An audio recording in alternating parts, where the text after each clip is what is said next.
So earlier this year, Google did a pretty big update on how they handle reviews on Google, your Google business profile. And they also announced a bunch of new guidelines and kind of rules, terms and conditions around it. And some of them go directly against things that I've said in the past. So I want to just share those things, read through them. You're going to be looking at a report that I made, a PDF report. If you're interested in downloading it, you can go to my website and get that. There's also an article on there if you prefer to read things. So I'm just going to go through item by item and chat about these things. So the first one, there's a bit of controversy around this one. So they call it the staff mention ban. So if you go look at our reviews at Adapt Digital Solutions, you'll see that like a third or even a half of the reviews mention an employee's name, and that's because that's the person that client was working with. That's who they know, and so they talk about that person. And when they brought up the staff mention ban, a lot of people were freaked out, thinking like, oh my gosh, all of our reviews are going to be removed because they all mention staff members. But really, what they're banning is they don't want you as the employer to tell your staff that reviews have to mention their name. I don't know why they're doing it. Maybe it's a privacy thing, but you're not allowed to do that anymore. So if you've been telling your staff like, hey, I'll give you $50 for every review that mentions your name, which is something that I've recommended doing in the past, you don't want to do that anymore. They don't want you asking staff members to have their name mentioned in the reviews. And they're also clamping down on incentivizing staff to solicit reviews as well. So watch out for that. The wording isn't super clear about that. What they really don't want is they don't want you giving your staff a quota. Like you have to get 10 reviews this month or you don't get paid or something like that. They're really like trying to crack down on quotas. My philosophy on this is reviews are so important now that it should just be baked into the entire process. So you talk to someone on the phone who's interested in getting an estimate. You just tell them like, hey, this is how we operate. Do the estimate. We'll come do the job. We do our best to keep everything clean and earn a review. And then at the end of the project, our customers who are happy always leave a review. Sound good? Get it lined up early. I'd go as far as to put it in the estimate, just that little line at the end of everything of just, hey, in the final walkthrough, if we've earned a review, our clients always leave us one, just so you're lining it up ahead of time. And then that way, when that final walkthrough day comes around, whether it's you or a staff member, it's just part of the job to get the review if we have earned it. And so that's the correct wording to use is if you feel like we've earned a review, please leave one now. And then you can help them do that. I still recommend getting the review before you leave the job. Once you leave the job, your likelihood of getting the review goes down by like 90%. Another thing you might have noticed is that some of your reviews went missing. That certainly happened to us. We were in this little sprint to get to 100. We were at like 93. Next week, we were at 84. So we had 9 reviews missing. And that's kind of how I discovered all this, because I was doing a bunch of research trying to figure out what's going on. We submitted a claim to Google. A week later, our reviews came back, and then another week went by and the reviews were gone again, and then a week went by and they came back. And so there's a lot of fluctuation, and what's happening is they're using Google Gemini AI to crawl through all of the past reviews and flag reviews for removal. So at the time of doing this report, they've removed almost 300 million reviews, and it's all because of Gemini. So if some of your reviews go missing, just fill out the claim. It's not a bad idea to like go take screenshots of your reviews now so that you have a record of them. If a bunch go missing, you can see which ones went missing. I know it's a pain in the butt. None of us want to sit around and take screenshots of reviews, but these reviews are so important to your Google presence and to your ability to get leads online that it's just kind of a part of doing business these days. Another thing that's surfaced is that the FTC is charging fines for buying fake reviews. So there's a lot of like, you might get emails from people like, hey, buy 50 Google reviews. Don't do that. It's definitely not worth it. I doubt they're going to charge anybody who buys like a couple fake reviews 50 grand, but it's just not worth it. If your listing gets taken down, then you're kind of SOL anyway. So I never recommend buying reviews, but nowadays it can actually come with an actual legal consequence and some pretty hefty fines. So definitely don't do it. If you notice somebody obviously buying fake reviews, you can report them to Google, but most likely they're going to be caught anyway. So you probably don't have to do that. So another thing that Google started doing lately, you might have noticed it. They only rolled it out to some people. I was one of them. But when you would do a search for a local business, like a roofer or something, instead of showing Google Maps, it would just show like an AI version of Google Maps. And usually they would only show you one company. And I found the user experience to be horrible. And I think everybody thought that. So Google quickly reversed that and it went away really quick. AI is definitely becoming a big thing. But honestly, I think the Google Maps user experience, so like me as a user trying to find a local business, Google Maps is already so good and efficient. I just type in what I'm looking for. I could see a list of companies, their reviews. I can see where they're located.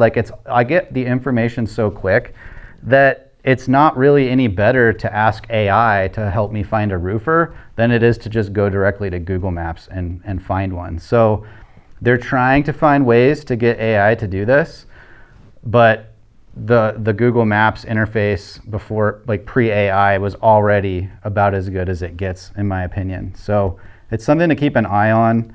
A little tip, actually a pretty big change that's happened with the whole AI revolution is, 3 years ago, you can watch my videos and I say, just get reviews on Google. And that's still true for most people who don't really have enough reviews on Google. If you're only getting reviews in one place, Google is where it's at. That's where people are looking. But AIs look in more places. And so if you're already winning on Google and you're winning in all the Google stuff, but you're not winning on like ChatGPT, Claude, Gemini, those things, then getting reviews on like Better Business Bureau, Yelp, Facebook, all these other websites is not a bad idea. If you go do a search for a roofer in your area, likely the AI is going to talk about their ratings on all these different websites, because that's what AI does. Like AI can look everywhere in 5 seconds, and so it looks everywhere and that it pulls all of that information. But still, most people are going to Google. So Google's still king, get reviews there. But if you're already dominating there, like getting reviews everywhere else is gonna help you show up in the AI search a lot. And we'll just have to keep an eye on it because Google's gonna be trying more and more ways to incorporate AI into everything. So here's a rule that they added, or maybe they made more clear about rating manipulation. But they're prohibiting things like offering payments or discounts or gifts, or they don't want you incentivizing your customers to leave you a review by doing anything except giving them a good experience. They didn't say you couldn't ask for a review, but they basically said everything else besides that. You can ask for a review, but you can't really do anything else. You can't, incentivize. You can't discourage people from leaving a bad review. I still think if someone leaves you a bad review, contact them, try to work it out. Like obviously, you should do that. I've had, I think, 2 or 3 bad reviews in my life, and I talked to all those people and they all reversed them to 5. You can't require, it says require or pressure users to review while physically on the premises. You have to just keep that in mind. Obviously, you don't want to grab someone and shake them and be like, leave me a review. But you don't want to be too stern about it, according to Google. You're not supposed to ask for specific content to be included in a review. I would still ask for them to upload photos of the project or talk about what they liked about it or something like that. But you can't say, hey, call me, Joe's best roofing contractor in Minneapolis.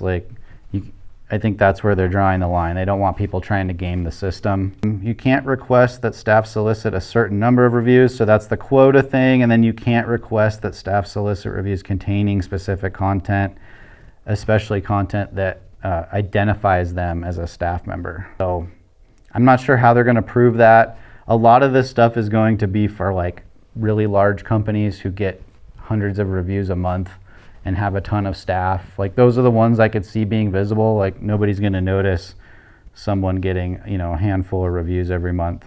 But it's good to know the rules. So go to the site, download this PDF. It would be good for you to have on hand. I'm certainly not going into all the details because there's like a ton of detail in here, but I'm trying to cover some of the main things. Review gating is off limits. If you don't know what review gating is, that's like sending a link to somebody, they click on it, they go to like a special landing page where they can leave a rating. If they click 5 stars, it takes them to Google. If they click 3 stars or less, it takes them to a contact form to like give you feedback. That's called review gating. They don't want you doing anything like that. Most people don't do that, but there's some that are still doing it. If you're caught doing it, they're just gonna remove a bunch of your reviews or just take your listing offline. So really not worth it. You're not allowed to do on-site kiosks and shared tablets. So if you've been asking for reviews and you give somebody like your phone or your tablet to leave the review, not supposed to do that anymore. Or if you're trying to get reviews at trade shows and things like that, and you're asking people to do it on your hardware, they're just gonna delete those reviews. If they can tell that it's from a different IP address or that all these reviews came from the same IP, which is like your little identifier for your device, then they're just not going to show those reviews. So it's a waste of time. There's more details on the incentivizing reviews. I won't go over it, but you can get it if you download the report. I guess we'll sum it all up with the penalties. So if they catch you doing these things, they're going to review or remove any reviews that they think are tarnished or that went against their terms and conditions. They can restrict you from being able to receive reviews and ratings for a given amount of time. They can it says temporarily unpublish existing reviews, temporary or permanent. I've seen a lot of reviews just never show up. They can add a public warning banner that fake reviews were removed on your Google profile. That's a killer right there. If anybody sees that you had fake reviews, they're not going to trust you. What does this say? Broader content profile or merchant account restrictions. So that Google account that's connected to your Google profile could be limited on the Google Workspace side, Gmail, who knows what else. They might just take your Google account down if you're really violating this stuff badly. And then probably not the worst one. I think having a banner that says I bought fake reviews, kind of like a cone of shame. I think that's probably the worst one. But they could just remove your profile, suspend your profile. If that happens, you might never get it back. It might never be visible to the public again. You'll have to start a new one. You'll lose all the reviews that you had. That's probably the worst thing that could happen. My word of advice is get this report, understand the rules. If you've been doing things in a legit way, this probably doesn't affect you too much, but you want to watch out for the things like incentivizing employees or having quotas. The wording in here actually didn't specifically mention incentivizing employees to get reviews. So that would be something, if you're doing that, dive in a little deeper. I've got the sources in here so you can just go straight to Google and read exactly. But understand the rules. The companies that have the most reviews and that can navigate all of this nuance that they're adding on top of us, those are the ones who are winning. And so if you're watching this, I hope that you can be one of those companies. That's a wrap.